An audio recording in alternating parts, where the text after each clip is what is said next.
The mahogany casket sat at the front of the cathedral, surrounded by thousands of white roses that cost more than most people earned in a year. Margaret Chen's funeral was a spectacle of wealth. Crystal chandeliers cast prismatic light across marble floors, a string quartet played Pachelbel's canon, and 700 of the city's elite dabbed, their eyes with monogrammed handkerchiefs. Outside, news vans lined the street, their satellites pointed skyward, ready to broadcast the final goodbye to America's most beloved billionaire philanthropist. Then the doors burst open. "Stop, she's not dead!" Every head turned. The music died mid-note. Standing in the entrance, chest heaving and covered in grime, was a man in a neon orange vest with sanitation department printed across the back.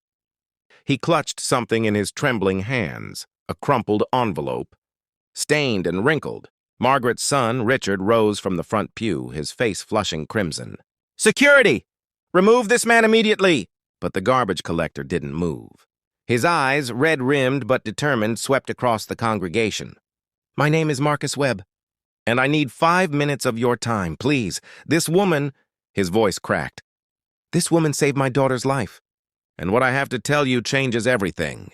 3 days earlier, Marcus had been working the same route for 12 years. Every Tuesday and Friday at 6 a.m., he'd maneuver his truck down Willow Heights, the neighborhood where houses had gates and driveways could fit his entire apartment building.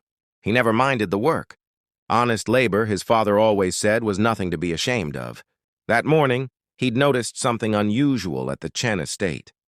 The garbage bins, typically overflowing with the excess of wealth, sat nearly empty. For 3 weeks running, he'd observed the same thing. It wasn't his business, he told himself. Rich people had their peculiarities. But Marcus had learned long ago to notice details others missed. It was a survival skill from a childhood spent hungry, from years of stretching every dollar to support his daughter. Emma, after her mother left, from the sleepless nights spent beside a hospital bed when Emma's kidneys began to fail. On this particular morning, as dawn painted the sky in shades of amber, Marcus saw a figure slumped against the Chen estate's service entrance. At first, he thought it was a pile of expensive fabric, maybe something the housekeeper had discarded. Then the pile moved. He stopped his truck and approached carefully. The woman was elderly, her silver hair disheveled, wearing a silk robe that probably cost thousands but was now soiled and wrinkled. Her face was gray, lips tinged blue. She looked up at him with unfocused eyes. "Help," she whispered. "Please." Marcus knew that face. Everyone in America knew that face. Margaret Chen, the tech mogul who'd revolutionized telecommunications, who'd pledged billions to charity, who appeared on magazine covers and morning shows. She was lying on the cold concrete, barely conscious. He didn't hesitate. Years of EMT training from his army days kicked in. He checked her pulse, weak and irregular. Called 911. Stayed with her, holding her hand, telling her about Emma to keep her conscious until the ambulance arrived. "My daughter loves to paint," he said, his voice steady despite his racing heart. "She's 12. Wants to be an artist. She's got more talent in her little finger than I have in my whole body." Margaret's eyes flickered. She squeezed his hand weakly. The paramedics arrived and rushed her away. No one asked Marcus's name. No one thanked him. By the time the sun fully rose, he was back on his route, the encounter feeling almost dreamlike. 2 days later, a detective appeared at his apartment. Marcus's heart had plummeted. Cops in his neighborhood rarely brought good news, but the detective handed him an envelope, expensive paper, Margaret Chen's name embossed at the top. Inside was a letter in shaky but elegant handwriting. "Dear Marcus, the nurses told me your name. They said you saved my life. I had a stroke. Without your intervention, I would have died on that cold concrete while my staff slept unaware. You spoke about your daughter, about her art, about her dreams. In my darkest moment, your love for her was a light that kept me conscious, kept me fighting. I made inquiries. I learned that Emma is on a transplant list, that you work 3 jobs to afford her medical bills, that you've sold everything you own, that you still smile when you pick up my garbage because you refuse to let circumstance steal your dignity. I'm including something in this envelope. Please don't argue. Please don't refuse. In my 82 years, I've learned that true wealth isn't measured in bank accounts. It's measured in the richness of our humanity. You are wealthier than I could ever hope to be. I've also written instructions to my family. They know what to do if anything happens to me. Thank you for seeing me as a human being, not a headline. Thank you for holding my hand." Behind the letter was a check that made Marcus's knees buckle. $2 million. Enough to cover Emma's transplant, her follow-up care, her college education, everything. He'd wept in his tiny kitchen, the envelope clutched to his chest. Present day. Standing in that cathedral, Marcus's voice echoed off the vaulted ceiling. She had another stroke 2 days ago. The doctor said she had hours, maybe a day. But I went to the hospital yesterday evening after my shift. I couldn't let her go without saying goodbye. His hands shook as he held up the envelope. She was awake. Weak, barely able to talk, but awake. She gave me this, made me promise to bring it here. Richard Chen stormed down the aisle. "This is absurd. My mother died yesterday morning. We have death certificates, hospital records." "You have paperwork from Mercy West Hospital," Marcus interrupted. "But your mother wasn't at Mercy West yesterday. She was at St. Catherine's." A murmur rippled through the crowd. Richard froze. "She made me swear not to tell anyone where she was," Marcus continued. "She said she needed to know who really cared, who would come looking. She said she'd spent her whole life surrounded by people who wanted something from her. Just once she wanted to see who actually loved her."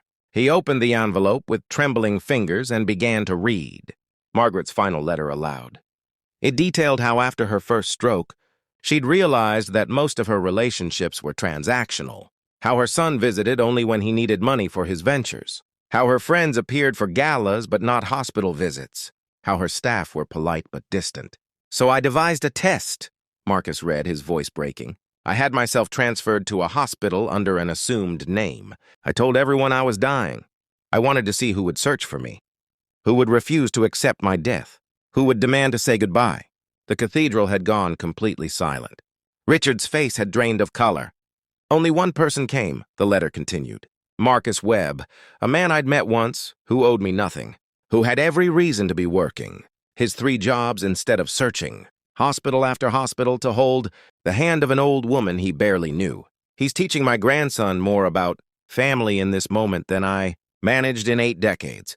Marcus looked up, tears streaming down his face. "She's in room 412 at St. Catherine's. She's weak, but she's fighting. She said she'll make it through this if she has real family beside her. Not the kind bought with money, but the kind built on genuine love. She said she'd rather die knowing the truth than live another day surrounded by beautiful lies." The casket at the front of the cathedral was empty. It had been a test, a billionaire's last desperate attempt to understand who truly valued her as a person rather than a bank account. Richard stood frozen in the aisle, his carefully maintained composure crumbling. Around him, guests shifted uncomfortably, their expensive clothes suddenly feeling like costumes. Marcus pocketed the letter.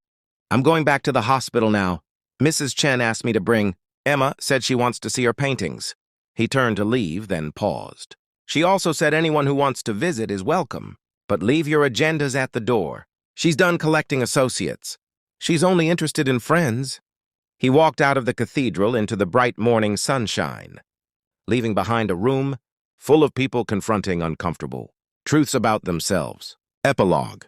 6 months later, Marcus stood in a small gallery downtown. The walls were covered with Emma's paintings, vibrant, joyful explosions of color. She'd gotten her transplant. The surgery was successful, and she'd found an unexpected patron and friend in Margaret Chen, who'd survived the stroke and emerged with a clarity about what truly mattered. Margaret stood beside him, leaning on a cane but smiling broadly.